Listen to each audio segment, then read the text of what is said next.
What's going on, good people of the internet? It is time for OnComicsGrounds.com's flagship podcast, Panel to Panel, where a bunch of folks shoot the breeze and talk about comic books and such. Ooh, it is glad to say that whole thing again, because we are back after a little bit of a hiatus, working on some new things and getting things popping for our new format, which will be coming to you next week.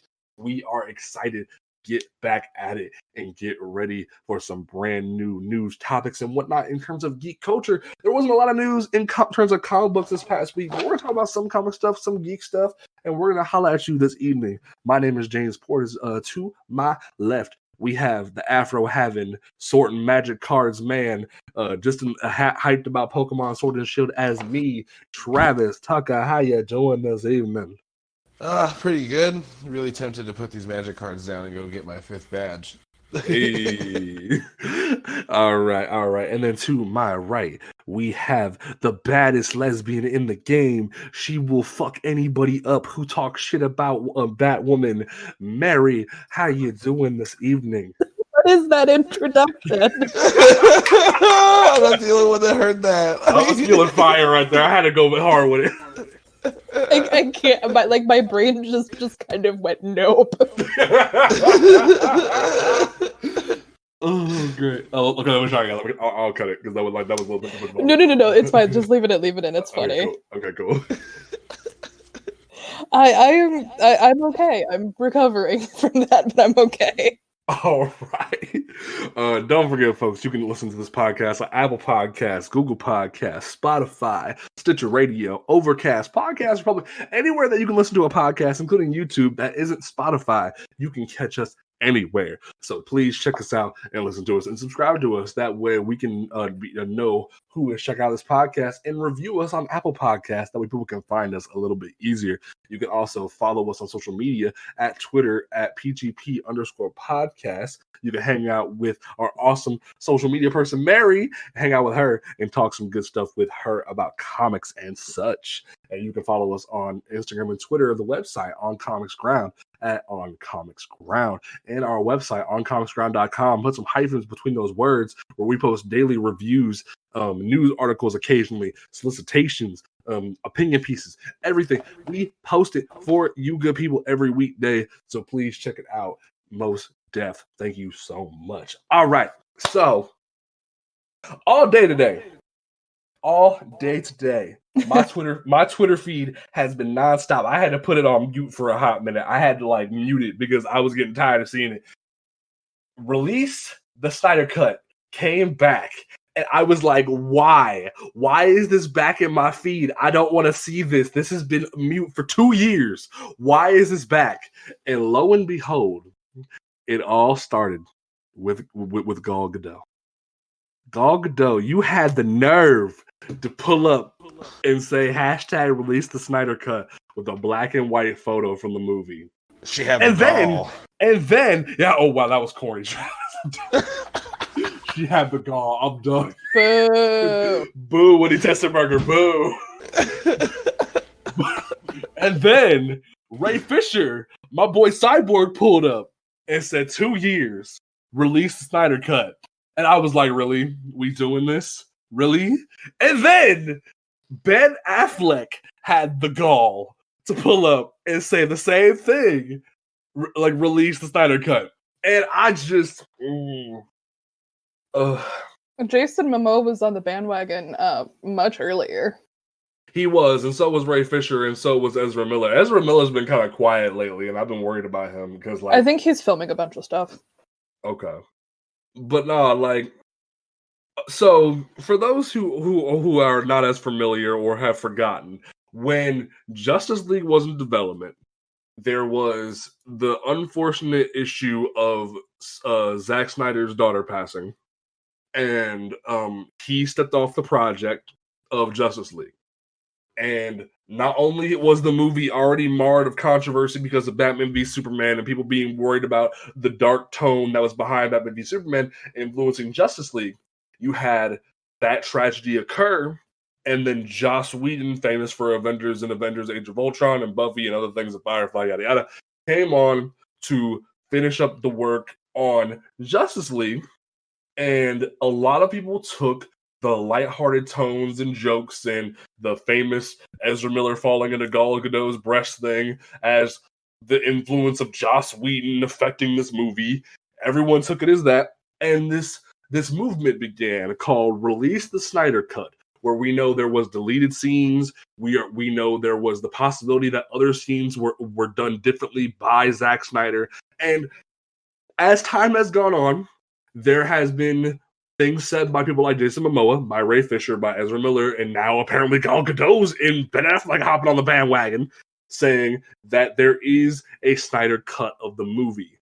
There is the difference in certain scenes, like there's that famous comparison of Zack Snyder scene grabbing Aquaman from the Arctic village and Joss Whedon's version. And then there's the whole scene where they're walking to the water, and there's obviously green screen compared to what the original cut is that looks a lot lighter and different. And people can tell that that's more of, people are assuming it's more of Joss Whedon's influence. But now they're saying there is a Snyder cut. We've known him for a few years. There's a possibility of it. And apparently, is it rumors or is it confirmed with HBO Max, Mary? Please tell me. Mary, where'd you go? Mary, come back.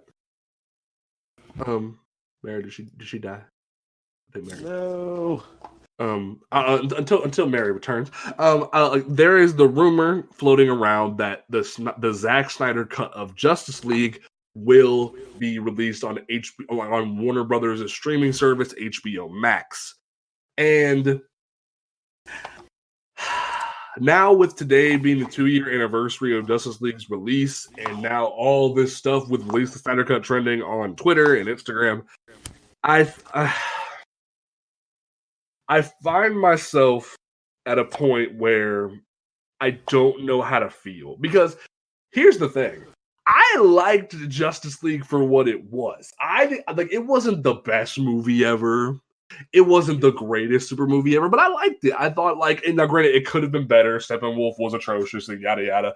But for what it was, I thought it was a good movie. So when all of these people are saying release the Snyder Cut, I'm like, okay, yeah, that'd be cool.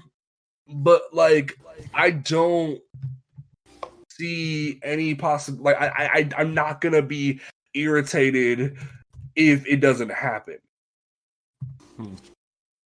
Okay. So so now that we've had years of people attacking DC or protesting, I remember there was literally a protest outside of Warner Brothers over it. I was like, really?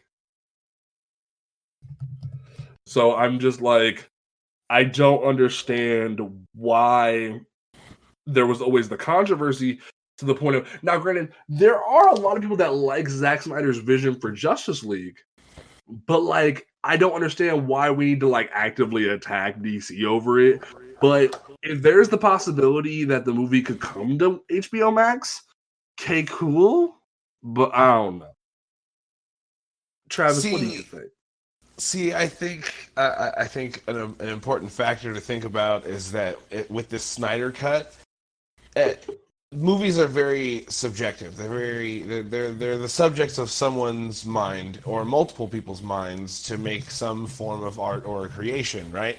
Yeah. So the idea that somebody came in and toiled with Snyder's original idea, and then because, oh man, could you imagine if you wrote this movie that you're trying to make the super heady, super awesome, you're trying to redeem yourself for the last time you messed up superhero movie, and they cut it to where people still remember Martha, and your movie's so bad, right? And and then Justice League, what did you say that day?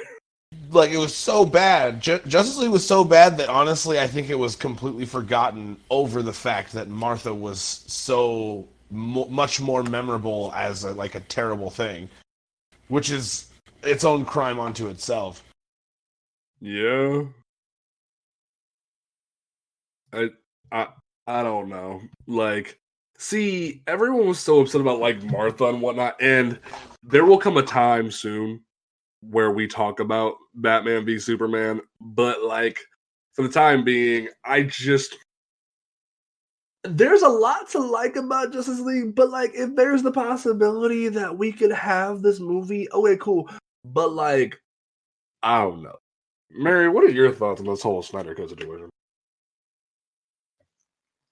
That's a bit of a complicated question because when it first dropped, I was a little dubious because I mean, obviously, and I like some of Zack Snyder's movies. I will admit that, and my heart was absolutely broken for him when I heard why he had to leave the set.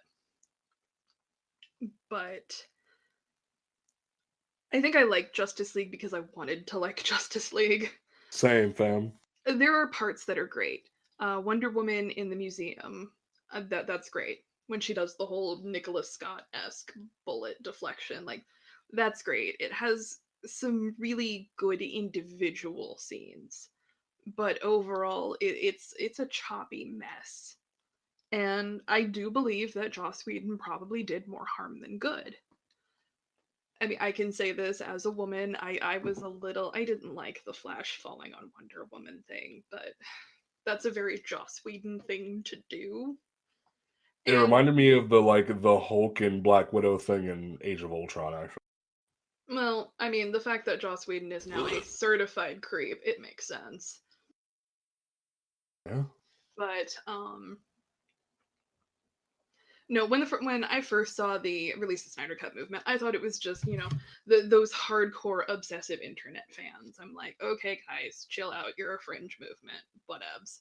Then it started to grow over the course of the last couple of years, and it's become this major movement. And I do give them credit because two very prominent Release the Snyder Cut members raised a bunch of money to rent out a theater for kids to see Black Panther. They raised a shit ton of money for suicide prevention charities and things like that. So, like, they've done some cool stuff. But, these last couple of years, they've really ramped up their efforts. And every time Warner Brothers tries to answer with, there is no Snyder Cut. And there's probably multiple cuts of the film because I feel like that's just how movies work, that there are scenes that are recorded that are on the floor somewhere, like, so there are things that can be stringed together, kind of a thing. The VFX won't be done at all. Yeah. But at this point, like, part of me kind of wants to see it because the more Zack Snyder puts out, because I mean, he's got photographs, he has storyboards, concept art.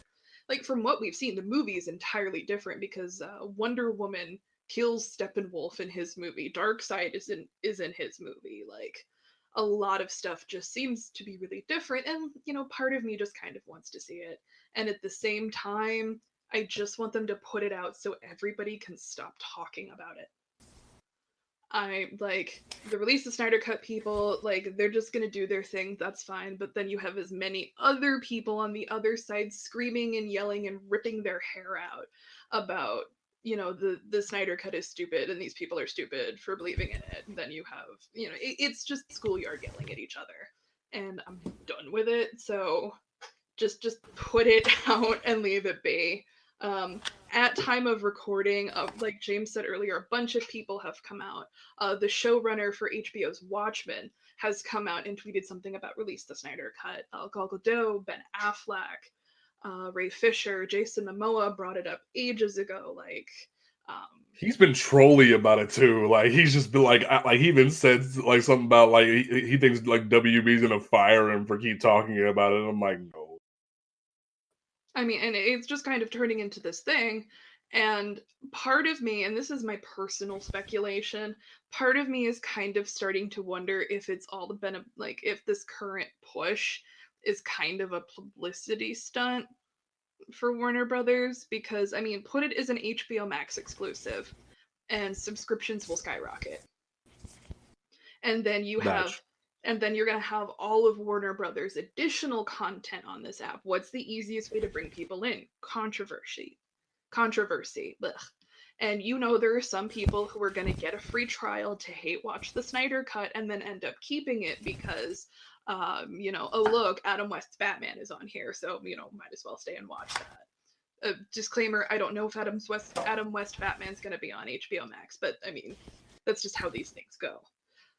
Because I mean, a lot of people got DC Universe to hate watch the first few episodes of Titans, and then Doom Patrol happened, and then they liked, Titans and Swamp Thing, and so it's just kind of steamrolled from there. Because fuck Batman was a huge controversy for Titans, and it worked in their favor. Yeah. So why not try it again? Again, that is all my personal speculation, and just release something, call it the Snyder Cut, and just be done with it. And I kind of want to see it. I'm at the point where I want to see it just to get it over with. But like, yeah, you're making a lot of like sense there. Travis, you have any thoughts?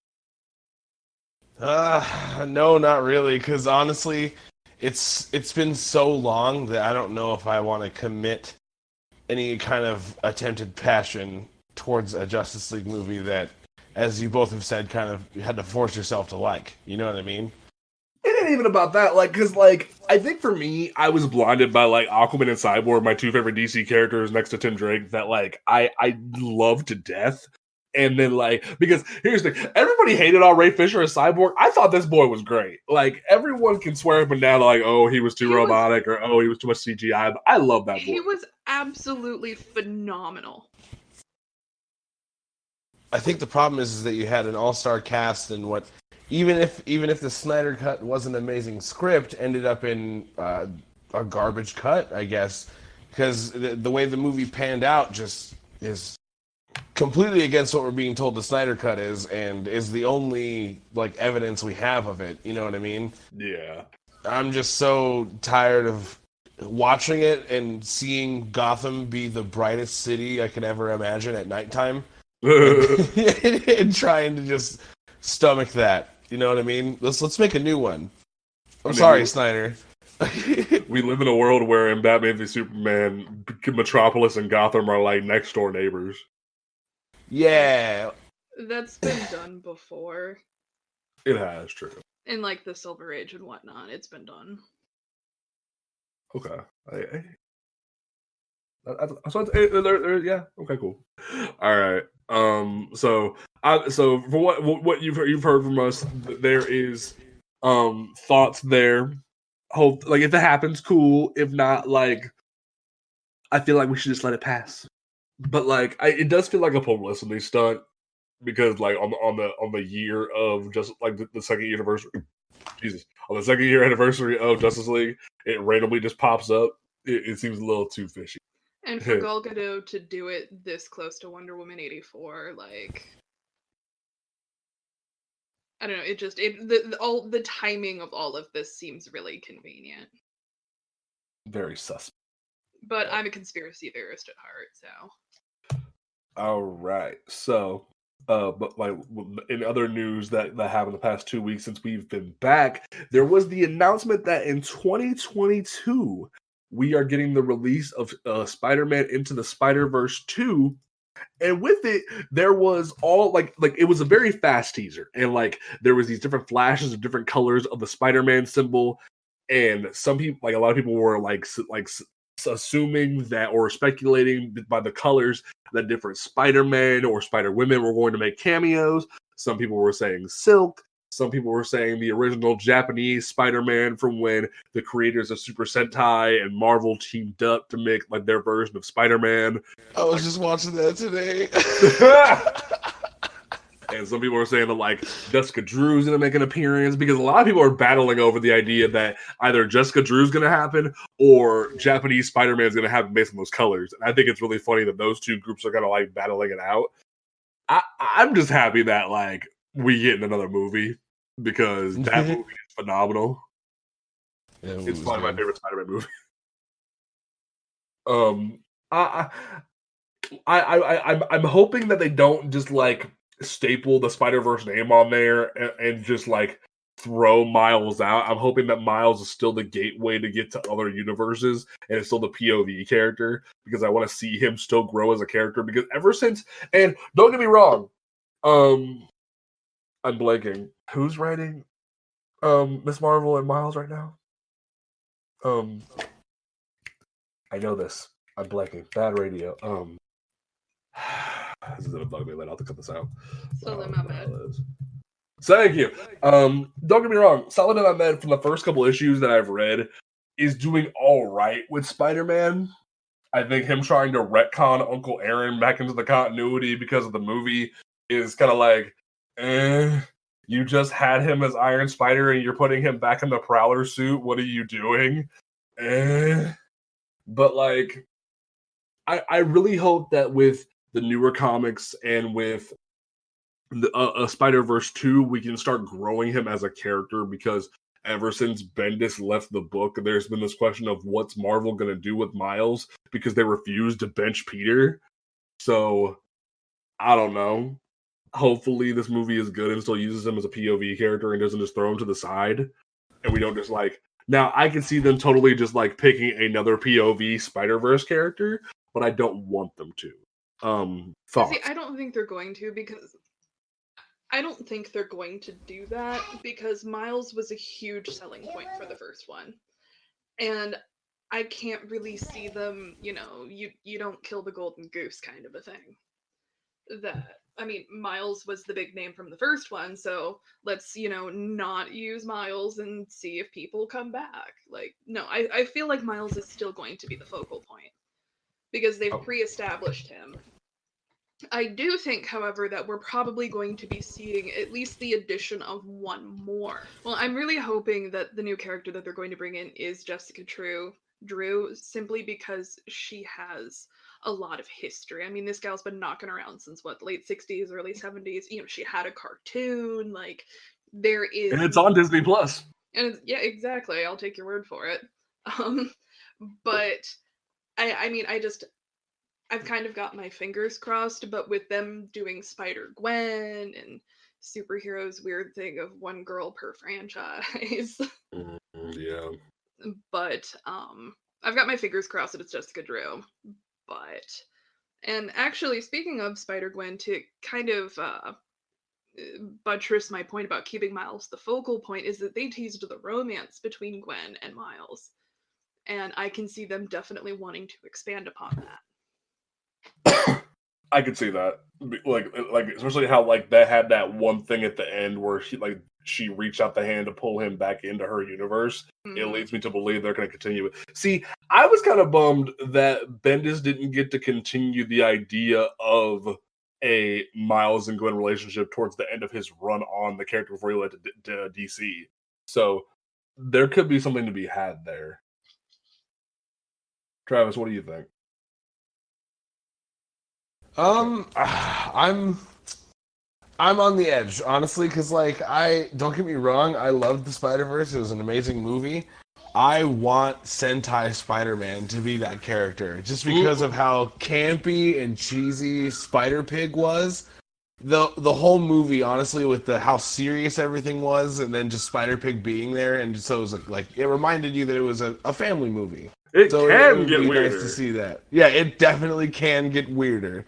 I really loved that aspect of the whole Into the Spider-Verse in the first time round, and I mean, I like Miles as the POV character, but on the same hand, I think it would be a good opportunity to maybe use old man, kind of depressed with the world, Peter Parker, and then maybe shelve him there.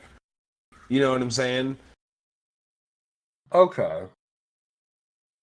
I don't want him coming back, but I feel like he's gonna come back. I mean, if they were gonna do anything in terms of spotlighting a new POV character, this would be the ultimate golden moment to give it to Miguel, and then wrap everybody around Miguel, bring Miles in, and then have Miguel and Miles be the partners, while then have Old Man Peter there as the double team or the triple team aspect, and bring in, say, Jessica, Gwen, and then Sentai, Spider-Man, all that other stuff. Because here's the thing that I'm looking at from all the different colors they showed on the thing. We're not just getting just one extra spider person. We're gonna get multiples, and we might get a Spider-Geddon. I hate that I have to use that word, but a Spider-Geddon type of situation, because of yes, that event was trash, but there could be something to be had there where there's a lot of Spider people in one movie. That's what I'm thinking is going to happen. So are you saying that you think that they're just going to shift away from the first movie entirely and just No, like I think I think they might like have a POV character, whether it is Miles or Miguel, and then they'll have just like a bunch of spider people around them. Is what I'm thinking. I see But what you're James, saying. don't you hear the Ben Reilly fans crying right now? Oh God! No more clones. Oh God! We've talked about this. No more clones. I will say this though about the first movie is that I liked that there are a lot of open-ended questions, if you will, but that didn't come at the lack of resolution. Because Yeah. they tease Miguel at the end. We have Miles setting off. Peter goes back to try and woo his Mary Jane again. So there are a lot of things that are left open to be explored, but at the same time, it still felt like resolution. And I like that we can sit here and speculate without the shadow of paranoia looming over. Yeah, that's true. I'm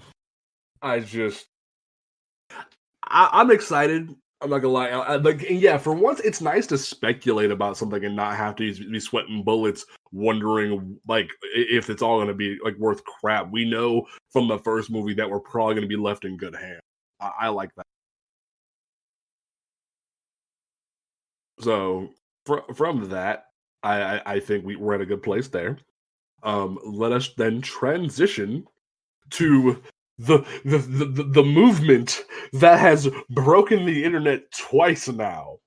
The blue blur that has been cruising down the streets, reading Flash comics and going fast as it were. So, as we all know, a few months prior, we got the first trailer for the Sonic the Hedgehog movie. And when this was announced, a lot of people were very hesitant because of the different leaks and screenshots of what Sonic might look like. And for good reason. Because when this first trailer dropped, this boy looked horrendous. Yeah, he looked like a blue Grinch. Those stuff of nightmares. Like, am I wrong though? Like, you're not, but like, I was gonna give this movie the benefit of the doubt, and like, go ahead. The Grinch didn't look that bad. You right? Yeah, that's fair. Like I was like, and then, like everyone was like immediately just like attacked these people and was like, "This looks horrible," and like. I knew going into this when they announced we were gonna get a movie about Sonic. I immediately knew this was gonna be some trash. They couldn't replicate Detective Pikachu. It was gonna be garbage. I knew this, and then everyone was like, "No, it's gonna be awesome because Detective Pikachu and yada yada." Like they're not gonna replicate it, and then they announced it and they showed pictures, and this boy like looked horrendous, and I'm just like, "I told you," and now. Like, and the thing was, the uproar was so unanimous from so many people. The movie and the director and the design team went back to the drawing board, even got in contact with a fan designer to bring on board because they liked his design for Sonic. And we got a new trailer that shows the new design for Sonic, and it looks good, but I'm gonna be the controversial one. I'm not gonna say that the original was better. I'm not gonna say that because that's not the case. This is a lot better, but it almost looks too cartoonish for its own good. Like it kind of like it was skating that line of Detective Pikachu realism and then fell off the railroad. It looks it looks too much animated and. It's not hitting me the way it should. Like it's as good as we were gonna get. But like, especially with them saying he's from a different planet and saying like he's possibly an alien. I'm like, okay, I can give you the alien part, man, but honestly, we about to box over this whole cartoonish, not Detective Pikachu looking shit. Like it looks as good. Like I said, it's not bad. Don't get me wrong; it's the best we were gonna get. But at the same time, I find myself just going, like y'all went too far into the Sonic X region or like the Sonic Adventure franchise, and now it looks too animated. Like, and I find myself at like Goldilocks. It was like too hot, too cold. I need my just right, and I'm not gonna get that just right. Like, yeah. I think, James, I think you're too old for the target audience that's familiar with Sonic at this point. You're right. I think I have to boomer you on this.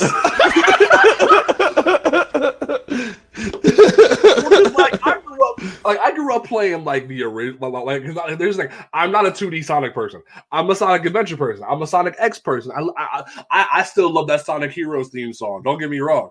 I'm one of the few people that can say that Sonic Riders was the shit, and no one can tell me otherwise. Like, I know it was a change. I know it was Sonic. It was like Tony Hawk on hoverboards, and motherfuckers don't like that. I understand, but like that was my jam, and you can't hate me for that.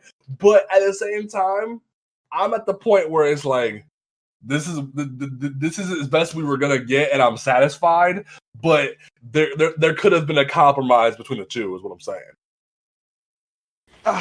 I get what you're saying, but I feel like we got that compromise. And honestly, for a studio to listen to so much neckbeard crying is like, I'll take whatever redesign they'll give me, and I'm going to go see that movie regardless, just so more studios take note of this, and we can avoid complete train wrecks in the future, you know? You're right. Okay. The amazing shit that you can do with Sonic on the screen is like when you were watching the trailer, did anyone else like lose it a little bit when he was reading the Flash at flash speeds? You're right. And like the Flash was animated on the cover, like all kinds of cool fan service like that we can get, but we have to. I feel like it's kind of our duty now. Like hoop and everything. Like, I dug that. I'm not gonna lie, I dug that. But it definitely felt like they went back to the drawing board and added those things. It wasn't like this was the original. Like, this feels like the second cut of the movie, like fully. Like they added some more things, kind of thing. Yeah, and then with that second trailer, there's also the not even the idea, the fact you can, if you saw the first trailer and the second trailer, you can see the difference. They sacrificed a lot of what you can tell they like the shots that they were clinging onto for the movie, just to kind of bring us back. You know what I mean? Like when they panned over Green Hill Zone, I was like, oh my god! And they didn't show that the first time, and then they finally revealed Jim Carrey. All kinds of different elements tying together to make this to where it's. Now it's kind of on us. They're like, all right, fans, you guys want to complain? Come see the movie now. We made it for you. You know what I mean? I'm still nervous that this movie is going to be just hop with Sonic. Especially because you're the same actor from that movie in this movie. And there was that one scene of them in the car. I was like, rough. Mary, I don't know how much of a Sonic fan you are, but I want to get your opinions on this. I am actually a very big Sonic fan. Ooh. I remember Sonic Spinball. That I am dating myself a bit with that, but no, I loved Sonic Spinball on the Sega Genesis. But I just want to take a second to say that the visual effects team, regardless of how you think Sonic looks now, we need to acknowledge the fact that they busted ass. Most def. Oh yeah. That I don't want to know how many how long they had to work, how many hours per week that they were at this. And I think not enough credit is being given to the visual effects team, because to essentially completely redo the entire movie in maybe a fraction of the time that, they would normally have, like, that is some top tier shit, and I really hope they were paid accordingly. Most def. Whew. And if they were not, that's gonna be a problem. And I think that's a testament to show what happens when you bring in people who are passionate about the franchise, because I'm kind of likening it a bit to the visual effects team behind Bumblebee, of all things, because I watched Bumblebee for reasons, and it was a good movie. You're not wrong. Well, I watched it because Christina Hodson wrote it, and she's writing Birds of Prey, and I wanted to see how she did with adapted media. It's my usual shenanigans, but I loved it. And you know, my wife and I love special features, and we were watching the special features of how they put it all together.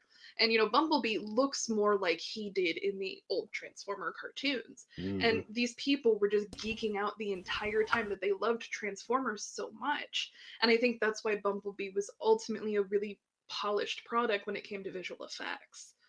That this is what happens when you employ people who are super passionate. And I just wanted to take a second to make sure that, you know, we injected that into our conversation.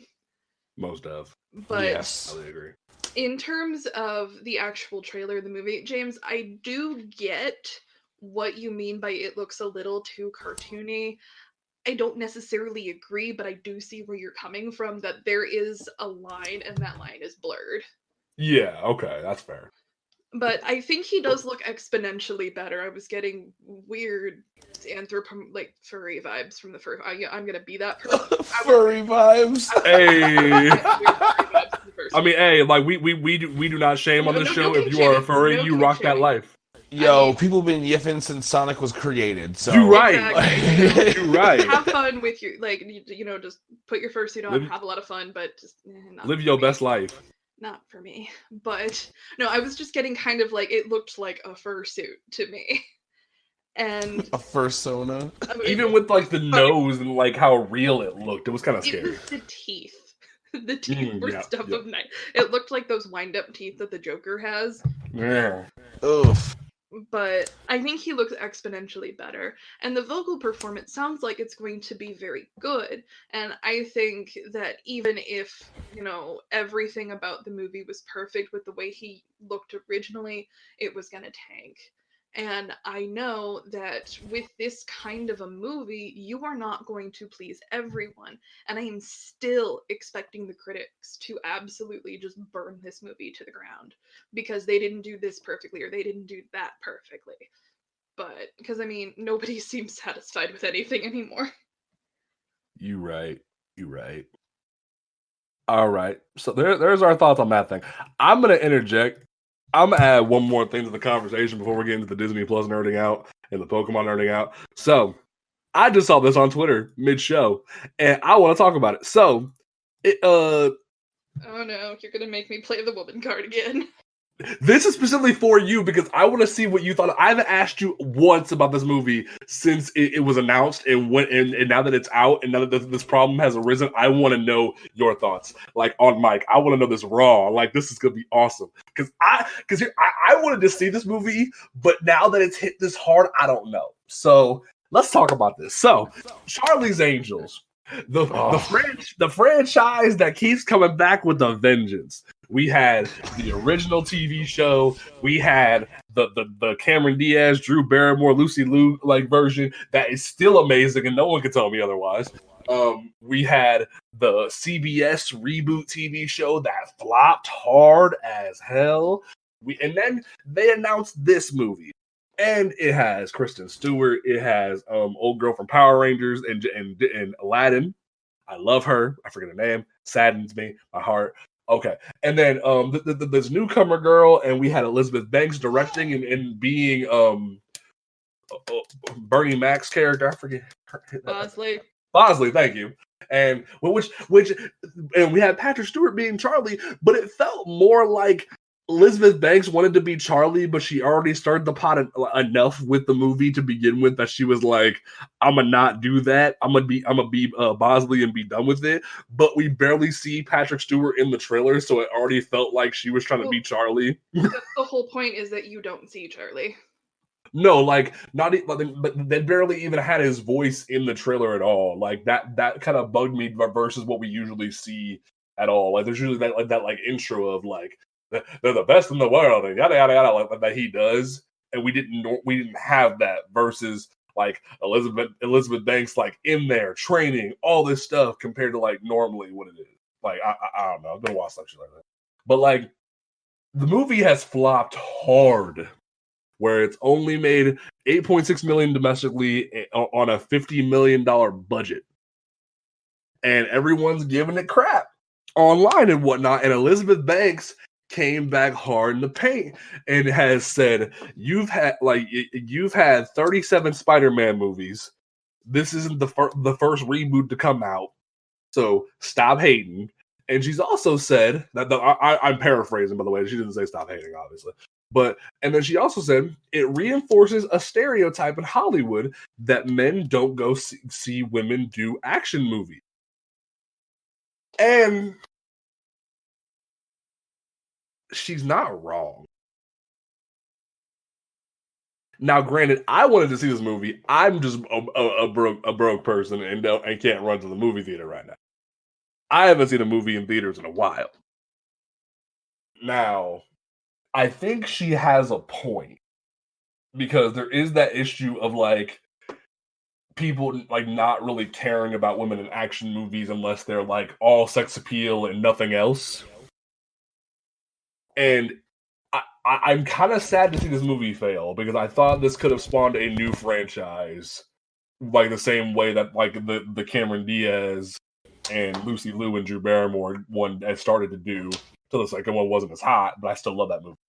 Like, am I wrong here? Holla at me, y'all. I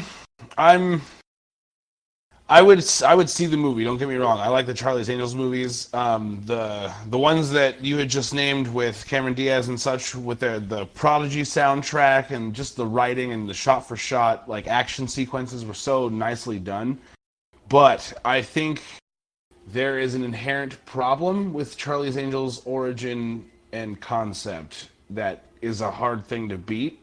Ooh, speak on it. It's kind of a dude with a harem of women doing his dirty work. Granted, it's secret agent dirty work, but it's still dirty work. And I don't know, maybe I'm weird about it, but I think they should give it the old homoerotic flip and have it be like Charlize's Angels.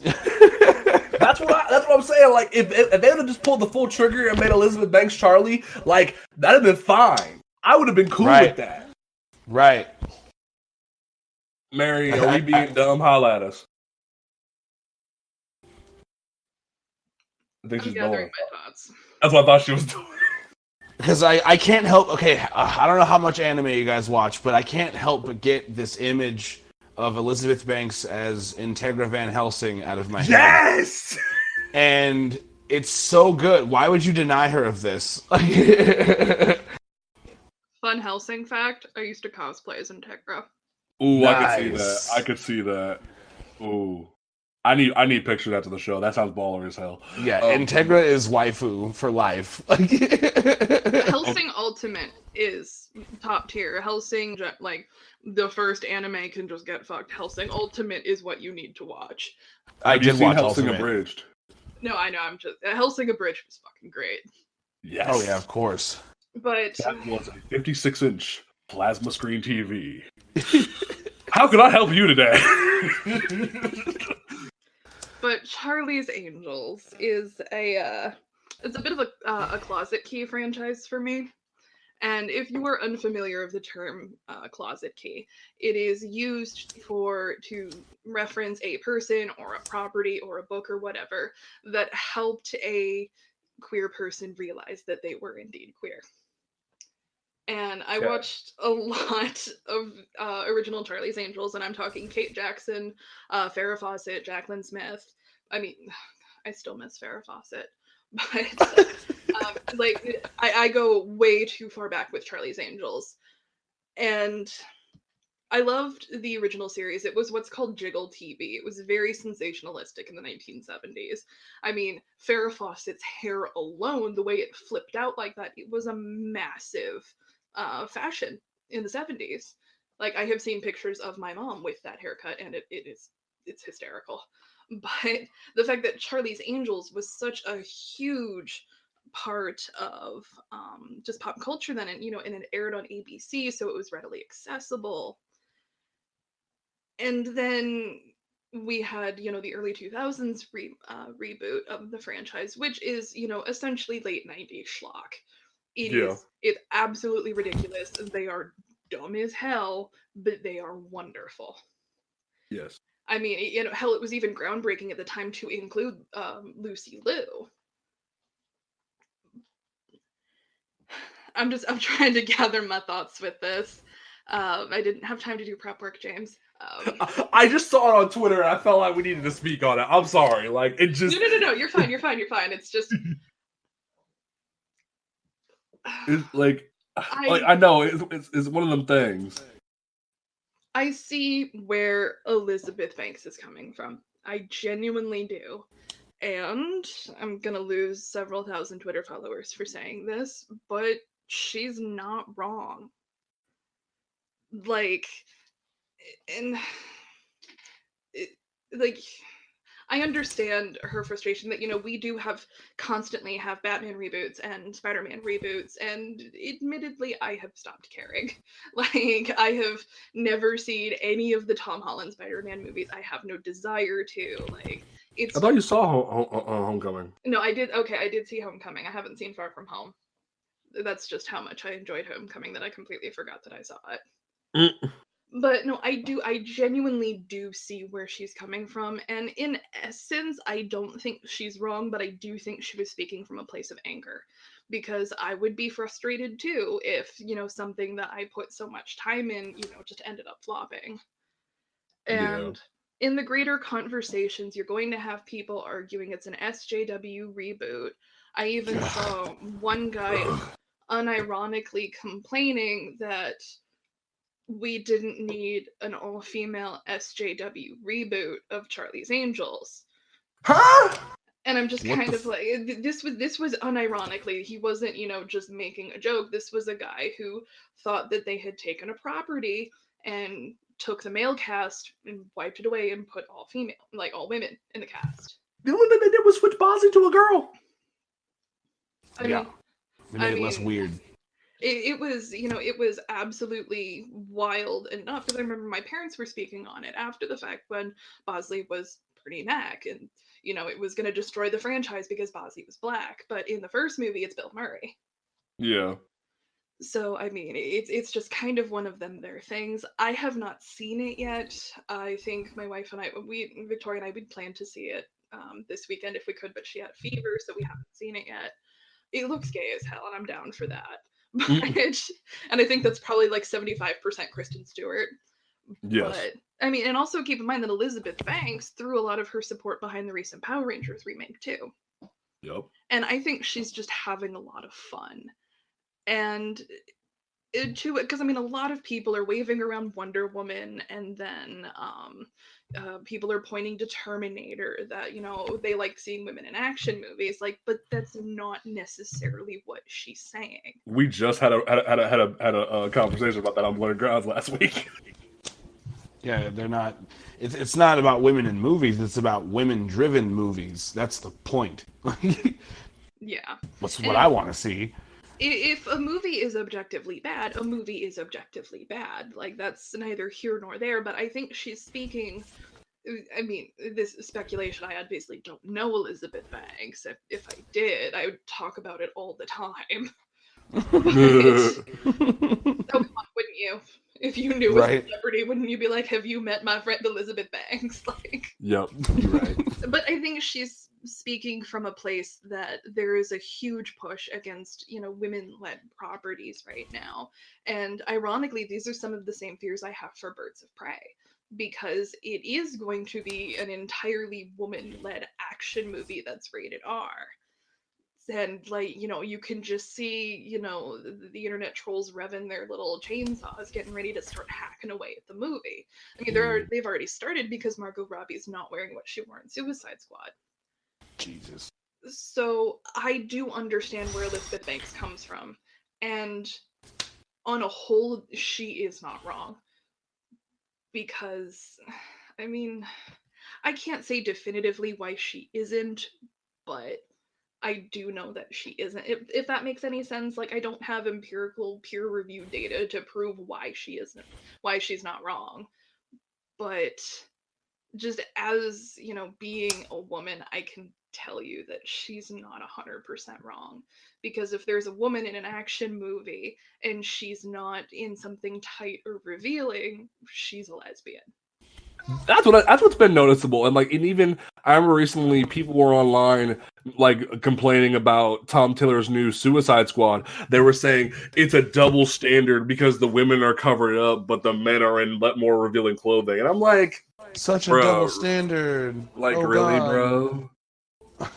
Are you mad? Here's a cape. Go be super mad because you complaining about the stupidest crap right now. Yo, honestly, the same folks listen to Wasp, Winger, and Motley Crue and don't see the irony. Okay, so I apologize for dropping that on y'all at the last minute. We will move on now. So those are our thoughts on that little mishap with Charlie's Angels. But so the Disney Plus has been a thing that has been out for about a week now. We are coming up on a week of Disney Plus being in existence. I had pre-ordered that stuff. I have paid for it. I love it. It's everything that I wanted. I sold my soul to the Church of the Mouse, and I don't regret it. And yes, I may be enjoying my childhood and watching Hannah Montana on the daily. I have no shame. I may be watching DuckTales on my lunch breaks. I have no shame. Do you know how nice it was waking up on Tuesday morning, downloading the app and getting dressed for work and watching Goof Troop like I was a kid again? That was lit. No one can tell me otherwise. That was the greatest thing ever. I felt so happy. Travis, you have this service. Yes. How do you feel about selling your soul to the House of Mouse? Pretty good, considering it's keeping my child content while I do this podcast. Hey! She's watching Descendants right now. Hey, those movies are corny, but that music is lit, and no one can tell me otherwise. Dude, yeah, it's super corny. But I mean, I have nothing against Disney Plus. I don't know how anyone can if you're not exclusively a hipster. 10 million subscribers in the first day speaks for itself. Yep. That is insane. And as an adult, I'm sure I'm resonating with you guys too when you're just going through their playlists and you're like, oh my god, I loved this as a kid. Oh my god, I loved this as a kid. Oh my god, I loved this as a kid. Hey, where's this other thing that I looked for? You get freaking Tailspin, homie. Right. You get everything. Man, Up in the Way, Kim I was Possible. watching The Color of Friendship. Oh yes, I love that so much. I used to love the jokes where it was the white girl from South Africa, and then comes to America and hangs out with the black kids. That was the funniest thing ever. But then I love when they have that quick moment. She called you a what? And then they all rush her room. She goes, no, I was explaining it. No. Yeah, oh my gosh. They even included all the Christmas movies from the jump, all the Halloween movies, all the Halloween towns are on there. I'm hyped. Except for Return to Halloween Town. We don't talk about that one. No, we don't talk about that. But I mean, they got Captain America: Winter Soldier, so I could forget about Return to Halloween Town. They got Endgame, bro. They got everything. So Mary, when are you going to sign the contract and join the Church of the Mouse? I'm probably not. What? I there aren't a lot of any properties that I would want to watch. I probably already have on home video. Okay, but X-Men the animated series though. I mean, I have stuff. The Mandalorian. You've been exposed. The Mandalorian, Mary. She's not much of a Star Wars person. I'm actually not much of a Star Wars fan. I like Star Wars, but I'm not a capital Star Wars fan. Capital H fan, if that makes any sense. She reads her Dr. Afro comics in the corner and doesn't bother nobody. Pretty much. Okay. I will get Disney Plus if, for whatever reason, they take Runaways off of Hulu. That's when I'll get that's true, because Runaways is on Disney Plus. The first season of Runaways is on Disney Plus. That's hilarious. And plus, you can bundle it with Hulu and ESPN. So, there you go. There's some good stuff for you. So, I will admit, it has its kinks to it. We all knew that thing was going to crash the first day, and within the first 2 hours, it crashed. We all knew it was going to happen because 10 million subscribers, it was going to happen. there was no doubt in my mind that was going to crash from the jump. I will say that the interface is kind of like how Netflix was at Jump, like OG Netflix, where the only way to keep stuff that you've watched in your like availability is putting it in your watch list. There's no like resume option there like in like the main menu. It's just if you don't check that my list button, you have to research all of it and go to that specific episode. That's my one complaint so far, but like it's early. It's the first week. We can get some updates. It's cool. I like that each like company, like National Geographic, Marvel, Disney, Pixar, Star Wars are all split up. I wish the Disney Channel stuff was a little bit more split up because they just have Disney Channel original movies in its own category. They don't have all the shows. And also there's a problem when you search different things. There's a lot of double tiles of the same thing over and over again occasionally. Like you'll see Hannah Montana and then Hannah Montana the same line down or so on and so forth, like different multiple things over and over again. So there's those early bugs, but I definitely see this being a worthwhile purchase for a lot of people, a lot of families. Like Travis Dunn said, his daughter's pretty much occupado for a while. Yeah, she can pick whatever she wants. She just I honestly like I'm in love with it for a lot of reasons. Like I'm a huge Star Wars fan. There are Marvel movies in the cinematic universe I haven't seen yet that I need to catch up on. Also, anyone who's got a Verizon wireless cell phone, if you have an unlimited plan, they're giving Disney Plus out for a year. That's what I'm rocking right now. A year for free. It's hard to beat that, honestly. Like, and so, like, I know they had bugs and all that stuff, but it was like I was telling you, James, when it dropped. I'm not about to complain for a year free of all the Disney movies I can think of. You know what I mean? I don't care if it doesn't load up the first time I try to play it. Hey Sprint. Verizon's kind of kicking your ass. Like, I'll give you back Tidal if you give us Disney Plus. Right.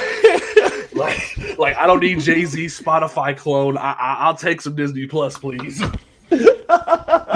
Some bootleg Spotify.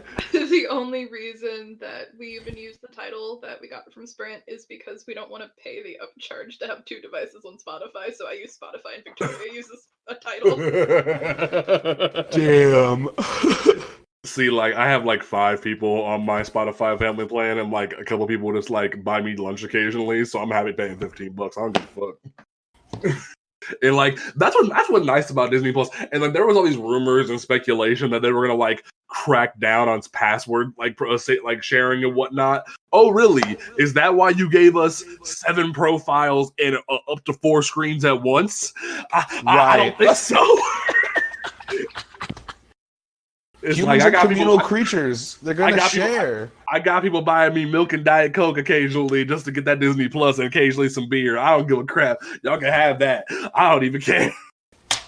Right, I'm about to start hoeing out some Disney Plus for some free shit. For real, though. Think about that. I have one friend who's like, people who are watching Disney Plus are just depressed adults, and I'm like, okay, shut up, hipster. You just legit mad. Though. Now. I just don't have it because there's probably not much I would enjoy on there. So you really weren't a Disney Channel kid, were you? No, I was not. I feel like you would enjoy Kim Possible though. Like it's like no, I did watch Kim Possible. I did enjoy Kim Possible. Okay, good. I'm not completely Disney ignorant. I was not allowed to watch princess movies growing up. That is a whole thing. But my mom didn't want me watching the princess movies because she didn't want me to get the idea in my head that a man would have to come save me. So I have actually never seen a lot of the princess movies, and then it just kind of like stretched out to all Disney ever. So hey, this is an opportunity to go back. This is an opportunity. But like I don't really care to. Like I don't think I need to go watch Sleeping Beauty. Oh, yeah, no, that's a beauty, but like things like Pixar movies or like I still say like I know they're like changing all of it for the live action, but like Mulan is the shit. I've seen things like Toy Story. I've seen Up. I've seen a lot of the non-princess adjacent things, but I don't have that attachment to Disney because I didn't have that dosage. I wasn't dosed with it in childhood, if that makes any sense. So I don't have That's fair. I don't have the attachment. And a lot of people think that I'm just trying to be a hipster, like, I don't like Disney. I mean, I don't like their corporate practices, but Yeah. I never formed an attachment to it in childhood. And of course, when I was a teenager, I was overwhelmingly nihilistic, as all teenagers are. But it never really anything that I grew into. Okay. It's fair. So like you might complicate like once in a while for some X-Men reruns. Probably. All right. That's fair. So the one more thing before we wrap about this episode. I want to brag about the creme de la creme that was The Mandalorian. Oh, so like so good. I haven't seen episode 2 yet, but like oh, bro, I ain't seen it yet. Watch the spoilers. I don't want someone to figure out how to burn this podcast out. Spoiler warning. Like, I'm not going to deep spoilers because I don't want to like waste everything for the show. I'm gonna give a light like first impressions, and then we're gonna bail out. All right, so I like that I like the time period, because one of my biggest complaints about post deletion of EU Disney Star Wars has been the lack of content post episode 6, and like us not knowing how the First Order like it came together, or like what happened between 6 and 7. I wanted more of that, and now obviously the Mandalorian isn't going to give us a lot of that, but I like that we're getting a piece of it. So I like the time period, and I like the guild, and I like the character of the Mandalorian. I want to learn more about him from what we've gotten in the show, and I like the bringing on the other bounty hunter that we see in the show, and also old dude in the show. Like I like the old dude who like helps him with the thing. He's a baller. # I have spoken. And there's my thoughts. 10 out of 10. Okay, Travis, go. Okay. I'm excited for this show because of we're finally getting to learn about Mandalorians, and it's gonna maybe call back to some of the stuff that Disney completely got rid of, like the Revan book and the stuff that happened in Knights of the Old Republic. Because as soon as they talked about him getting important things, gonna stop there. But I was really excited about them diving into the culture of Mandalorians. That's something we don't see unless you really, really search hard for it. You're right. And ever since the EU was like, okay, so like Boba Fett didn't die in that pit. Boba Fett fell in another pit and didn't die again. Boba Fett like went and liberated his He fell in that thing 3 times. He fell in it 3 times. He fell in a Sarlacc pit 3 times, and he came out every time. And then he went and liberated Mandalore and all this stuff. And Disney comes along and goes, okay, all of that is not canon. We don't even know if Boba Fett's alive. Nothing. And then he never had lightsabers. And like, now granted, I think they came out recently and said like, yes, he's alive, but we don't know what the hell happened to him yet. Okay, cool. I'm still kind of irritated that the Mandalorian wasn't about him, but I'm also glad it isn't him, because okay, new content, new characters, cool, good stuff. Like, I got old dude from Happy Gilmore on this show. I'm pretty hyped about that. Carl Weathers is in my show. Carl Weathers. I love Carl Weathers. I'm hyped about that. But so that's me and Travis's glowing review of The Mandalorian. We will save Pokemon talk for Blurred Grounds, because that way we have Marcus. We've nerded out on Mary enough this evening. So I haven't played Pokemon since Yellow, so you guys are fine. Oh yeah, no, we'll save that for the next show. So, before we wrap up, we want to give you some recommendations for books that you can pick up this week at your local comic book shop. This Wednesday, like as every Wednesday, there are new books to pick up at your LCS, and we're going to give you some recommendations to pick up for the week of November 20th. So, Travis, what is your recommendation for this Wednesday? He-Man and the Masters of the Universe. Why? For all the wrong reasons. Honestly, why not, for starters? But because there's just, when they brought He-Man into the Injustice universe, that was honestly when they decided to turn that whole heaping pile of whatever and make it so much awesome. Like Mr. Rogers and Mr. T being in the same room having a beer, awesome. Yeah. Like What? Okay, epic rap battles of history. like, but then it's awesome, you know. And so the first issue, it's a little mini series coming out from DC. First issue drops Wednesday. Okay, I guess it's good. It's a little bit of background on what's about to happen in these six issues. But if you're familiar with Eternia or Etheria or anything like that, I can tell you for certain it's going to affect all of it, and it's going to be huge. So it's a good shout out to old school He-Man and She-Ra fans, and on top of that, it's great for any new reader that wants to see what's going on. Okay. Mary, what is your pick for this? Mary, what are your thoughts on this whole Snyder Cut? Mary, what are your thoughts on this whole? Yeah, I had a little bit of a stutter there, but it's been a long day. I've been up since 5. Well, I've got 2 recommendations. How do I know? I think I know what one is. Wait, no, that was last week. Never mind. That was last week. No, Runaways was last week. The first one is Marauders number 2. Dawn of X started strong. Marauders number 1, it was strong, and I'm interested to see if number 2 can be equally as strong. Mary, what are your thoughts on this whole Snyder Cut situation? You know, who also doesn't love mutant pirates? I'm kind of down for mutant pirates. You right. And my second recommendation is it's having trouble catching on, but I'm gonna give it to Strike Force number 3. Now, why? Because the premise is interesting. It is a team of characters that I absolutely adore. Every single one of them is a personal favorite. And, like, if the book could just find its voice, and I'm hoping in number 3 it can find its voice, because that is a team that you have the potential to kick some serious ass. It really is. I mean, you have Blade, you have Angela, you've got Monica Rambeau, Spider-Woman, Wiccan for some reason. he's the one I don't get. Wiccan is the one I don't get. Same. Like, he's incredibly powerful, but I mean, I feel like T.D. Howard's just a fan.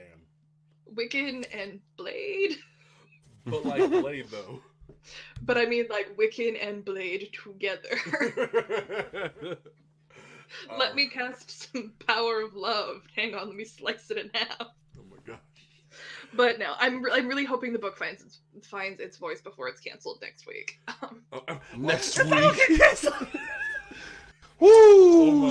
Oh my god. Shots fired. Oh my god. Tell me if I'm wrong.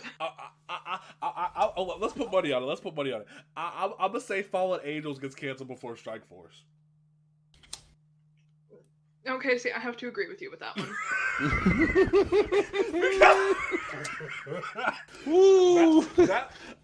Brian, I love you. I love you to death. But like that first issue was a little rough. I'm sorry. Like, ugh. Like, I love me some good Batman the Outsiders, but, like, I didn't need it in Marvel. I'm sorry. Like, you didn't need to copy and paste. Okay. Purple Katana. Yeah, Purple Katana was not needed. Okay. My recommendation for the week of November 20th is a book that I have been waiting my entire life for, because I have waited so long. Not only for the return of Vic Sage. Is it your butt? If Vic Sage is on my butt, then, like, yes, fam. Oh, my God. But, no.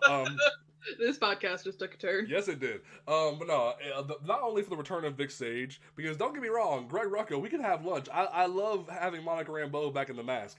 But for this DC Black Label book for Vic Sage back as the Question is so much that I love. Not only because I love Vic Sage as a character, but because of the fact that Dennis Cowan, the legendary Dennis Cowan, gets me back drawing him, is so much of my love right there. And then the gods of comicdom reached down and touched my heart and said, nah, James, we ain't done yet. We ain't done.